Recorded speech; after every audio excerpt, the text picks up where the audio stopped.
On today's episode, I'm going to be taking ordinary and totally trashed items and turning them into beautiful fall decor. These picture frames I got from an auction and they really could have headed for the trash. This piece right here was actually a cabinet door for a china hutch that we had taken apart, which is in our new shop, and I'll tell you more about that later. But the next thing is this set of three old, outdated encyclopedias. People are throwing these things away all the time. You could probably get them for free anywhere. Next, we are going to be doing these corner blocks. This came out of historic houses somewhere in Arizona. I've had a pile of these for such a long time, and I came up with a great idea to make these fall decor.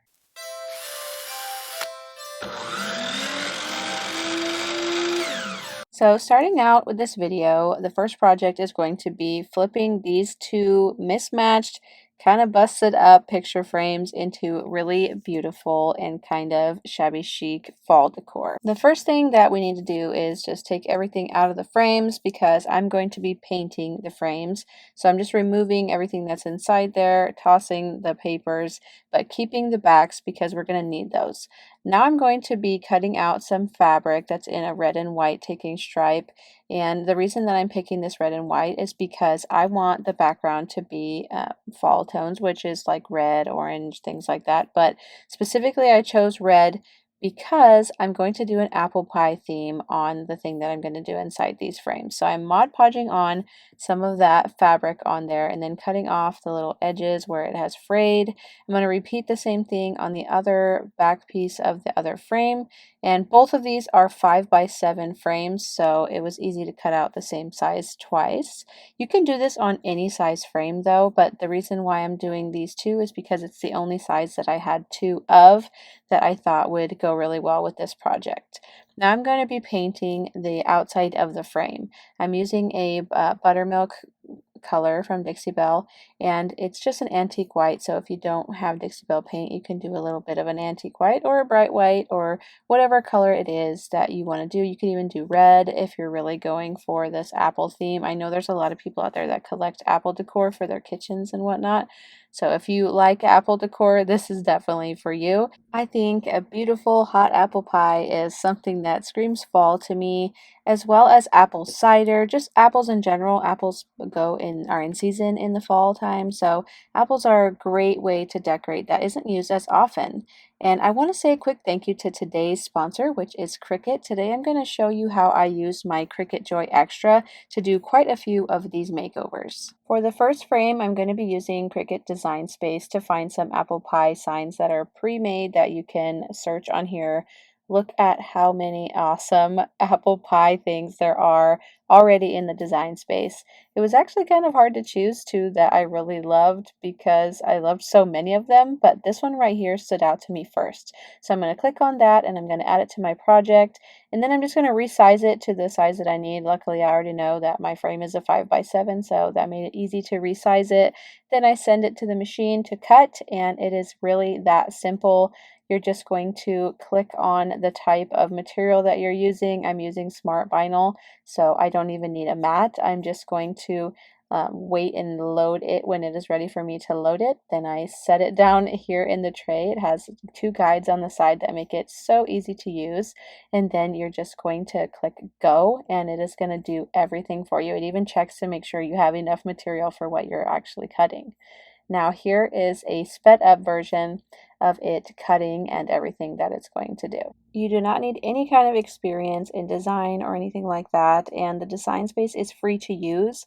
There are upgraded awesome fonts and different designs that you can pay a little extra for, or you can get their subscription for these things, but it is extremely easy to use, and I couldn't believe how quickly I got these projects done today. I literally got every single one of these projects done in one day. Using the smart vinyl is definitely the way to go. I didn't even have to use a cutting mat for this, and it weeded so easily.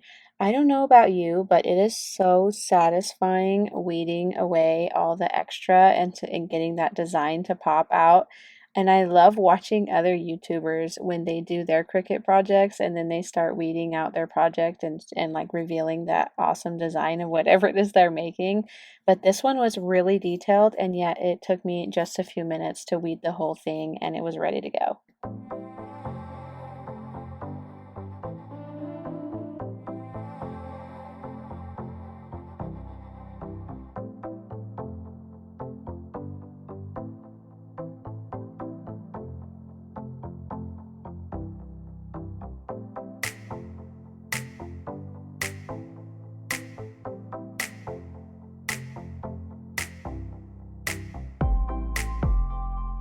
Here it is all finished, and you can see up close how detailed this thing is. I will have it linked down below if you guys want to reuse this, and I'll also link all the designs that I did. They're all saved on Design Space. Now I'm going to use my transfer tape to get it off of that back of the sticker there, and then I'm going to be placing it on the glass from the 5x7 frames. I cleaned the glass really well before I did this, just so that there wasn't any fingerprints or dirt or dust or anything like that that would get in the way of this beautiful design. And it came off so easily. Look at that. Nothing like a fresh piece of transfer tape. I'm going to reuse this transfer tape like 3 or 4 times in this video too. So that's one way to be frugal.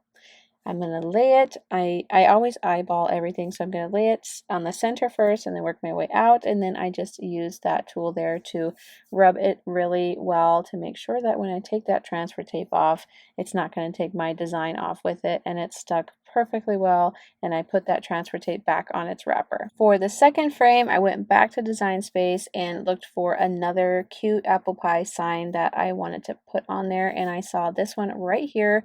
I thought that'd be perfect for the other one. It has an actual pie on it. It says autumn skies and apple pies. I've heard this with pumpkin pies, but with apple pies, I mean, it's so classic American. I love it. Who doesn't love an apple pie? I did the same process as I did the other one, and then the machine cut everything out for me really quickly. Then I just cut out the part that has a design on it and save the rest of that for later, because I'm sure I can make something for Christmas out of that rest of the red vinyl that I have left. This one was also extremely easy to weed. It took me just a couple minutes to get out all the little tiny pieces on here. Super easy. If I had done a really large version of this image, it would have been even easier to get all those pieces out, although this wasn't difficult. I reused that same transfer tape, and I am going to place it on the glass the same way I did the other one. I'm just eyeballing the center. I know there's a lot of you that would want to measure perfectly and get it exactly center, and I am so proud of you for doing that. I did not have the patience for it, but it turned out so cute. And then once that is on there, I got to take it over to the frames and put these back together. The fabric with the red and the way that the sticker of the vinyl kind of is 3D in front of the fabric looks so cool to me. I feel like it is something you would see in a country cafe, like a breakfast place, or a place that serves burgers and pie. I think it's so nostalgic and such a fun way to decorate my hutch for fall. Again, I don't see a lot of apple stuff lately, and I thought I would bring that back to you guys. The next project is this. It looks like a window, but it's not. It's a cabinet door from a china cabinet that my husband and my daughters totally took apart to make a display for my new store. I have a little boutique booth in a store. But the first thing that we needed to do to it was shellac it. I didn't want to spray shellac it because it hurts my throat. So I hand put it on there, and then I'm going to paint some Fusion mineral paint in Victorian lace, and I will link below where I get my Fusion mineral paint from. But I want to do white on the frame because the design I'm going to put in the glass is going to be in black, and I'm kind of going for that look. Now, tell me if you've seen this before in people's home tour videos on YouTube, because I see it a lot. But it's this little like fresh baked pies sign that I think was from the Target dollar spot years ago. But I was going for that same kind of look with the black font and then the white frame. And I did 3 coats of paint on here. And then I just used a flat razor blade to get all that excess paint off the glass. You know I do not like taping. I'm an eyeballer. I don't like taping. I am just not a perfectionist, you guys, but I do love crafting. So this is always fun for me, using the razor blade to get the extra paint off. The next design is actually a design that I created. I wanted to show you how easy it is to create something if you don't want to use what is already on there on Design Space, or if you're trying to create something for a custom size. Like I am working with this really funky sized rectangle, and I couldn't find anything on Design Space that fit that exact size. So I just made a quick pumpkin patch sign that says open daily. It says corn maze, and then it also says hay rides. And it was really easy to make. I made it in just a few minutes using just a couple different shapes, and a really awesome vintage font, which is under the vintage tab when you open up the fonts.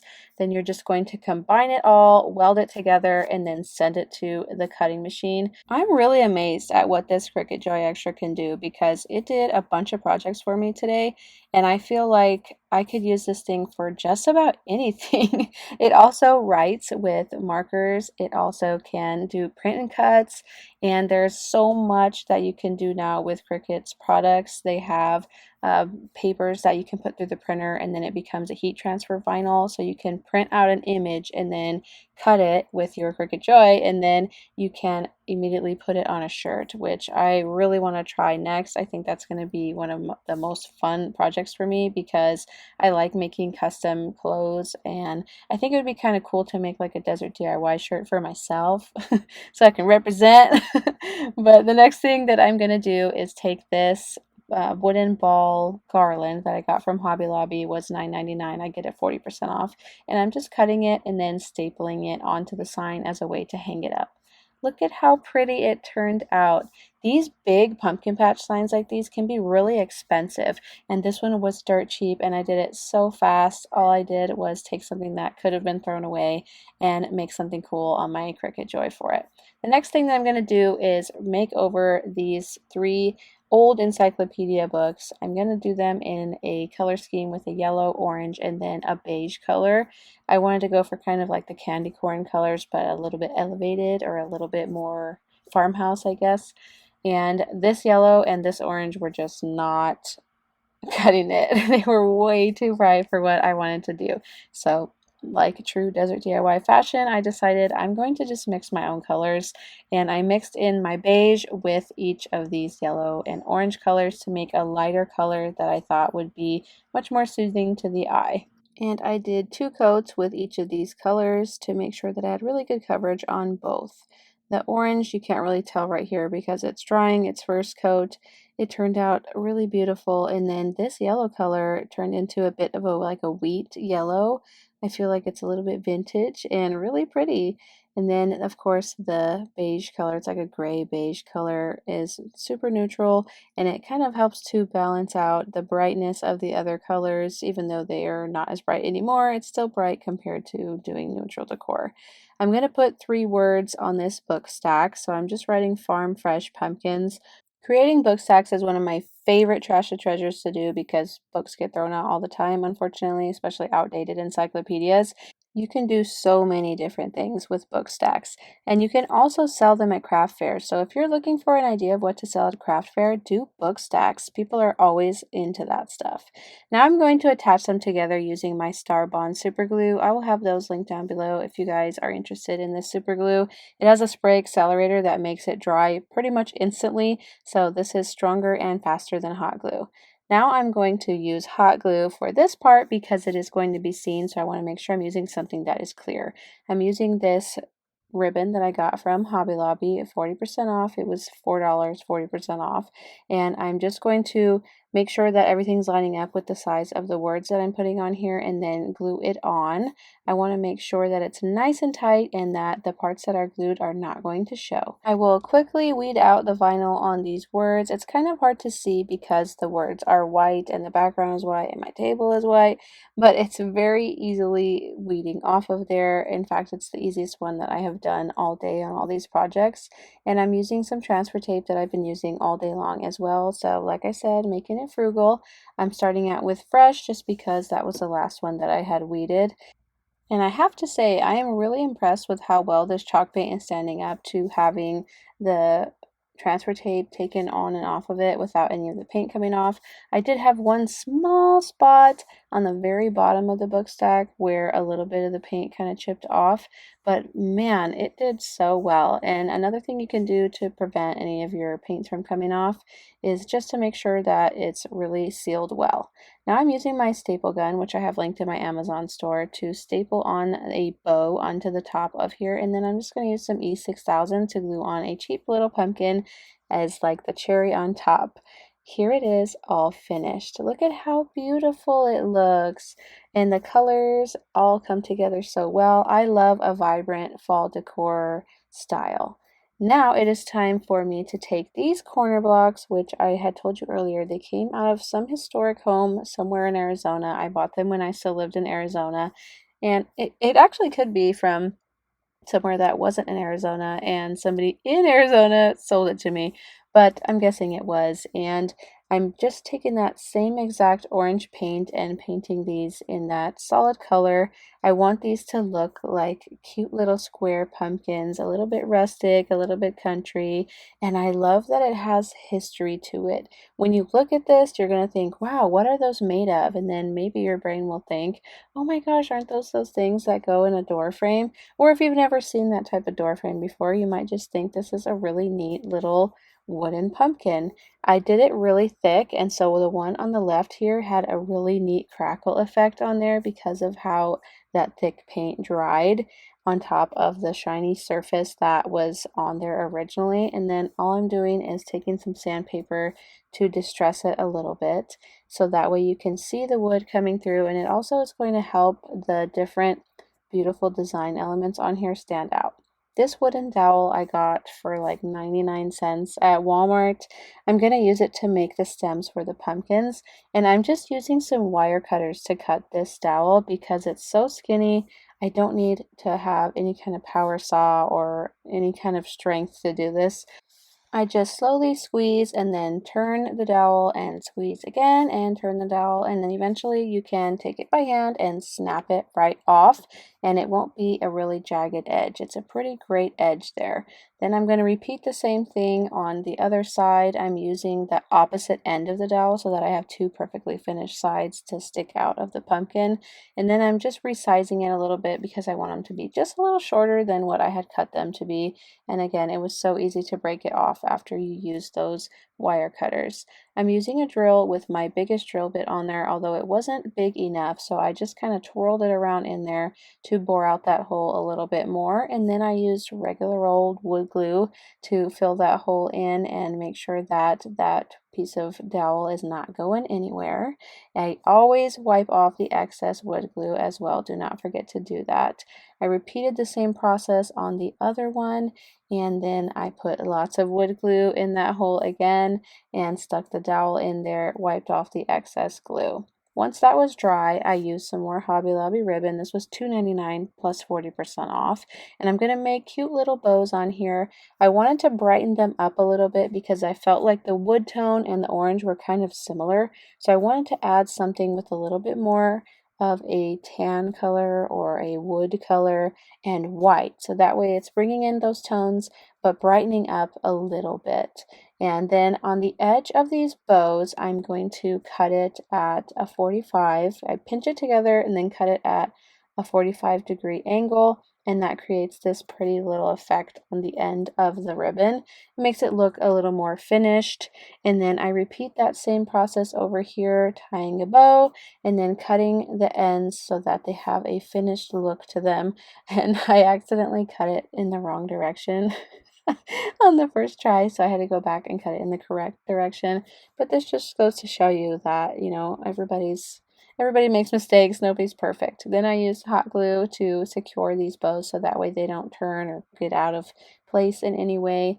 And this is going to be for sale in my new booth that I sell my pieces in. Look at how cute they are, and they look so good with the book stack. If you are in the Houston area, please visit my booth. It is at the Painted Tree Boutiques in Kingwood, Texas. There's tons of really cool stuff being sold there. I hope you can make it sometime. But thank you so much for watching. If you liked what you saw today, don't forget to hit subscribe down below, and I'll see you next time. Bye!